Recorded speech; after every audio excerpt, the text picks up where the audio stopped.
فقد قال الله تبارك وتعالى أعوذ بالله من الشيطان الرجيم بسم الله الرحمن الرحيم ذلك الكتاب لا ريب فيه هدى للمتقين وقال النبي صلى الله عليه وسلم خيركم من تعلم القرآن وعلمه او کما قال علیہ الصلوۃ والتسلیم الہی رونق اسلام کے سامان پیدا کر الہی رونق اسلام کے سامان پیدا کر دلوں میں مومنوں کے الفت قرآن پیدا کر صدر محترم اسٹیج پر رونق فروز بزرگان دین اور حاضرین جلسہ ہو رہا ہے دیکھو اوپر کا بالکل ڈھیلا ہو رہا ہے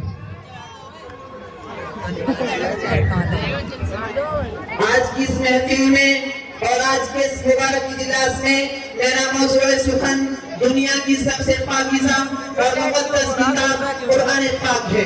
ہمیں چڑھتے سورج کی طرح یقین ہے کہ اس کا ایک ایک حرف سچا اور صادق ہے۔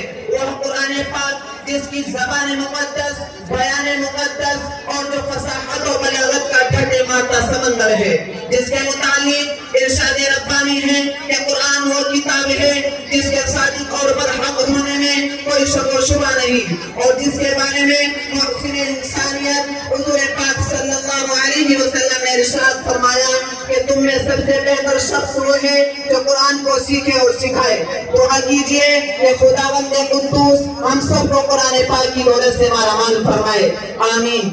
نوجوان دوستوں، قرآن پاک رب ذوالجلال کی طرف سے عطا کرتا وہ حسین تحفہ ہے جس نے 23 برس کی قلیل مدت میں پورے عالم میں وہ انقلاب برپا کر دیا کہ بڑے سے بڑے فصاحہ، بلاغا، ادبا اور شعراء حیران و ششدر رہ گئے، جس کی آیتوں کو سن کر پتھر دیوانہ ہو گئے۔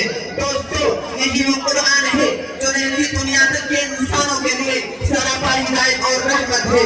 یہی وہ قرآن ہے جس نے رسول کی رسالت کو اعزاز بخشا۔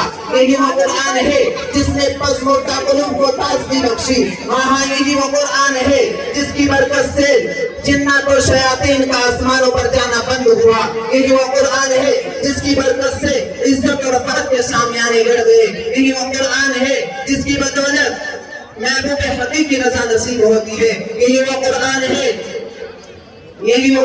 جو سچائی اور امانت داری کا درس دیتا ہے۔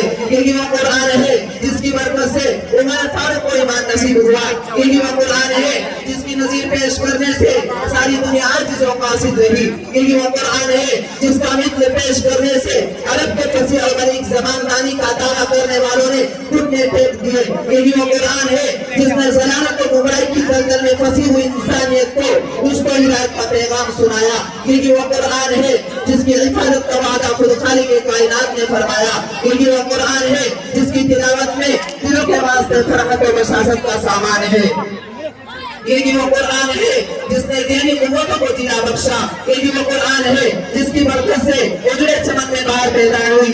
محترم حضرات، آج کے اس نازک دور میں عزت کرام پاک کو فضول سمجھا جاتا ہے، کہا جاتا ہے اس کا الفاظ رکھنے کو حماقت بتایا جاتا ہے، کہا جاتا ہے کہ اس کا رٹنا اور بے سمجھے پڑھنا بے سود ہے۔ افسوس، صد افسوس، اس قرآن پاک کے بارے میں ہمارا یہ خیال کہ جس کے بارے میں شہنشاہ بطحہ جناب محمد الرسول اللہ صلی اللہ علیہ وسلم نے ارشاد فرمایا کہ اقرأ وارتقي ورتل كما كنت ترتل في الدنيا فإن منزلك عند آخر آية تقرأها۔ قیامت کے دن حافظ قرآن پڑھتا جائے گا، قرآن پڑھتا جا اور جنت کے درجے پر چڑھتا جا اور ٹہل ٹہل کر پڑھ جیسا کہ وہ دنیا میں ٹہل ٹہل کر پڑھا پڑھتا تھا۔ اس طرح آسان ٹھکانا وہی ہے جہاں آخری آیت تک پہنچے۔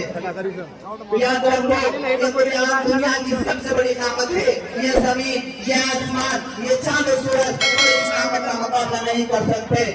یہ قرآن سارے کائنات کا مقدس اور عظیم کلام ہے، اور کیوں نہ ہو جبکہ اس کا اتارنے والا امین، جس کے ذریعے اتارا گیا وہ بھی امین، جس سال پر نازل ہوا وہ بھی امین، جس مقام پر نازل ہوا وہ بھی امین، جس مہینے میں نازل ہوا وہ تمام مہینوں سے افضل، اور جس رات میں نازل ہوا وہ 1000 مہینے سے افضل۔ اللہ کا یہ مقدس اور پاکیزہ کلام تمام کلاموں سے افضل اور برتر ہے۔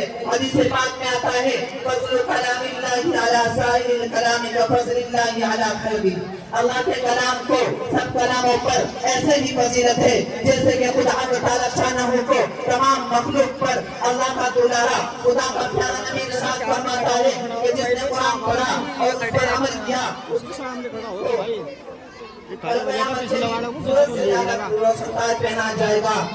غور کرنے کا مقام ہے کہ جب والدین کو اس طرح پر انعام سے نوازا جائے گا تو خود پڑھنے والے کے مقام اور مرتبے کا کیا عالم ہوگا. حضرات قیامت کا میدان ہوگا. 10 ایسے آدمی جن کے لیے جہنم واجب ہو چکی ہوگی. حافظ قرآن اپنے رب کی بارگاہ میں سفارش کرے گا. پروردگار عالم اس کی سفارش قبول کرے گا اور ان کو اس حافظ قرآن کی برکت سے نجات عطا ہوگی. مسلمانوں قرآن کریم عظیم برکت اور سعادت ہے جو روح خداوندی ہے, سرچشمہ زندگی ہے. وہ عرب قوم جب پشت پشت سے مردہ چلی آ رہی تھی, دنیا جس کو دلیل اور حقیق جانتی تھی, کوئی ان کو اٹھنی مینگریوں میں کھیلنے والا سمجھتا, کوئی ان کو جو ہے عرب کا خطاب دیتا, کوئی ان کو جاہلین مکہ کہتا. لیکن جب قرآن آیا تو جن کا نام چہلہ عرب تھا صحابہ اکرام ہو گیا, جن کو نفرت سے یاد کیا جاتا تھا ان کو رضی اللہ عنہم و رضوان کا اعزاز ملا. جس زمانے کا نام جاہلیت تھا اس کا نام خیر القرون ہو گیا. وہ مردہ قوم جو کروٹ نہیں لے سکتی تھی طاقت و قوت سے ایسی لیس ہو گئی کہ جس نے کیسر و کسرا کا روح خاک میں ملا دیا, جس نے بڑی بڑی سلطنتوں اور حکومتوں کا تختہ الٹ دیا. محترم دوستو, قرآن آیا تو زمان و مکان میں زندگی آئی. قرآن آیا تو عدل و مساوات کا پیغام آیا. قرآن آیا تو مذہب اسلام پھیلا. قرآن آیا تو مردہ قوم زندہ ہوئی. قرآن آیا تو کیسر و کسرا کا غرور خاک میں ملا. قرآن آیا تو باطل کے لہراتے جھنڈے ٹوٹ پڑے. قرآن آیا تو کفر و شرک دم توڑ گیا. قرآن آیا تو ساری کائنات کو نور ملا. قرآن آیا تو انسانوں کے پجاری خدا کے پرستار بن گئے. قرآن آیا تو توحید ملی, ایمان ملا. اسی پر میں اپنی تقریر کو ختم کرتا ہوں. اللہ تعالیٰ تمام مسلمانوں کو قرآن سیکھنے سکھانے اور اس پر عمل کرنے کی توفیق عطا فرمائے.